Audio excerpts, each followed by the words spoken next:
বন্ধুরা, আজকের এই ঘটনাটি পাঠিয়েছে বীরভূমের দুবরাজপুর থেকে পায়েল দত্ত এবং এই ঘটনাটি তার নিজের সাথেই ঘটেছিল। এই ঘটনার শেষে আপনাদের জন্য রয়েছে বিশেষ প্রশ্ন। তো চলুন আজকের ঘটনাটি শুরু করি। সেদিন ছিল শনিবার। সকালে বারান্দায় দাঁড়িয়ে পরিষ্কার আকাশের দিকে তাকিয়েছিলাম।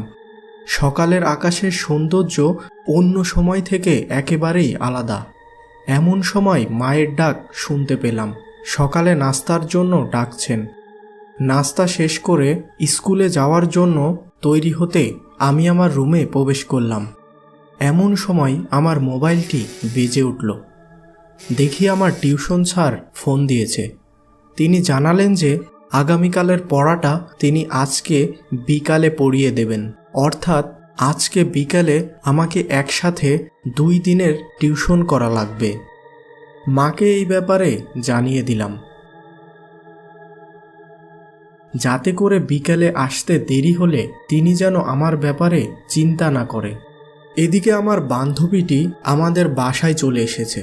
আমরা প্রতিদিন একসাথে স্কুলে যাই। ওই দিনও আমরা একসাথে আমার সাইকেলে করে স্কুলে গেলাম। স্কুলে সেদিন 7 পিরিয়ড ছিল। ছুটি হতে হতে বিকেল 5টা হয়ে গেল। তারপর আমি আর আমার বান্ধবী পূজা একসাথে টিউশনের জন্য রওনা দিলাম।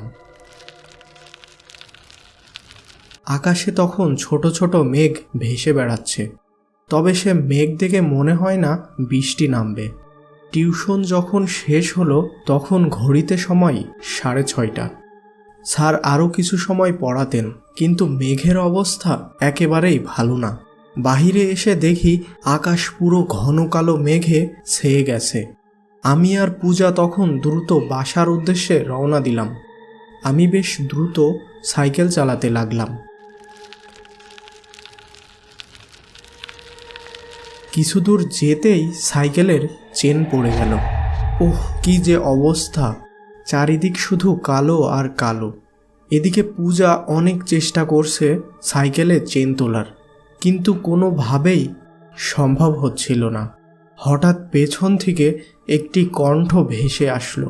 কি হয়েছে বাছা? সাইকেলের চেইন লাগছে না বুঝি? কণ্ঠ শুনে মনে হয় যেন বহু দূর থেকে কথাগুলি ভেসে আসছে। তারা দুইজনই পেছনে তাকিয়ে দেখে একজন বৃদ্ধা মহিলা তাদের সামনে দাঁড়িয়ে আছে। বৃদ্ধাটি সাদা কাপড় পরিহিত এবং মাথা ভর্তি সাদা চুল। চারিদিক তখন অন্ধকার, বৃষ্টি নামবে নামবে ভাব। আর এর ভিতর এই বৃদ্ধা কোথা থেকে এলো? আশেপাশে তেমন কোনো বাড়িঘরও নেই, একেবারে জনমানব শূন্য স্থান। দুইজনই মনে মনে বেশ ভয় পেয়ে গেল, কিন্তু ওই বৃদ্ধাটিকে তা বুঝতে দিল না। তারা তখন বৃদ্ধার কথায় কোনো প্রকার জবাব না দিয়ে সাইকেলে চেন তোলায় ব্যস্ত হয়ে পড়ল। কিন্তু কিছু সময় চেষ্টা করার পরও তারা কোনোভাবেই সাইকেলের চেন তুলতে পারল না। এদিকে আকাশে 2-3 বার বজ্র গর্জিয়ে উঠেছে, আর সেই বৃদ্ধটি এক দৃষ্টিতে কিছুটা দূর থেকে তাদের দিকে তাকিয়ে আছে। অনেক চেষ্টা করার পরও তারা যখন সাইকেলের চেন তুলতে পারল না, তখন তারা সাইকেল নিয়ে দ্রুত হাঁটা শুরু করে বাসার উদ্দেশ্যে। তারা খেয়াল করে বৃদ্ধাটি একই দূরত্বে তাদের পিছু পিছু হেঁটে চলে আসছে। দুইজনই অবাক হয়ে যায়, কিভাবে ওই বৃদ্ধাটির পক্ষে তাদের সাথে সমানে হেঁটে আসা সম্ভব। এদিকে আমি এবং আমার বান্ধবী যত দ্রুত সম্ভব হেঁটে চলেছি। হঠাৎ বৃদ্ধাটি আমার বান্ধবীকে উদ্দেশ্য করে বলে, তুমি ওর সাইকেল ধরে কেন হাঁটছো? এদিকে এসো। তখন আমার মনে খটকা লাগলো। আমার বাবার একটি কথা মনে পড়ল। তিনি বলেছিলেন যে ভূত প্রেত কখনো লোহার আশেপাশে আসতে পারে না, কারণ তারা লোহাকে ভয় পায়। তখন আমি আমার বান্ধবীকে ইশারার মাধ্যমে জানিয়ে দেই যে সে যেন কোনোভাবেই এই সাইকেল ছেড়ে না যায়। এদিকে হাঁটতে হাঁটতে আমরা প্রায় আমাদের পাড়ার কাছে চলে এসেছি। হঠাৎ দেখি বৃদ্ধাটি আমাদের পিছনে আর নেই।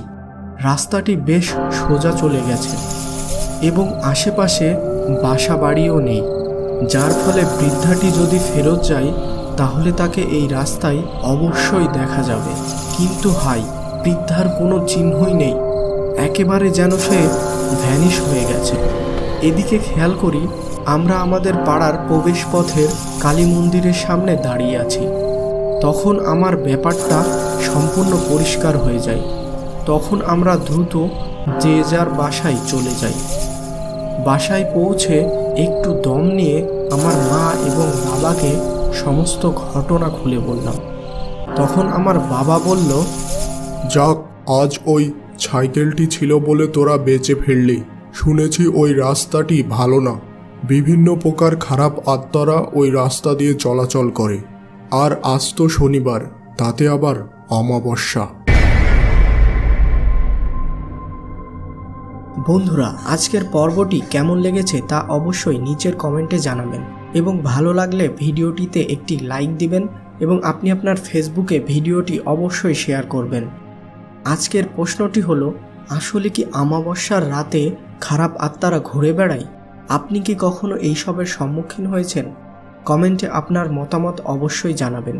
প্রতি সপ্তাহে নতুন নতুন সব সত্য ও কাল্পনিক ভূতের গল্প শুনতে এখনই সাবস্ক্রাইব করুন বাংলা ভূতের গল্প চ্যানেলটিকে এবং পাশের বেল বাটনটি প্রেস করে অল বাটনে প্রেস করুন, যাতে করে নতুন ঘটনা আসা মাত্রই আপনি তা দেখতে পান। তো চলুন দেখে আসি আপনাদের কিছু মূল্যবান কমেন্টের স্ক্রিনশট। খুঁজে নিন আপনার কমেন্টটি।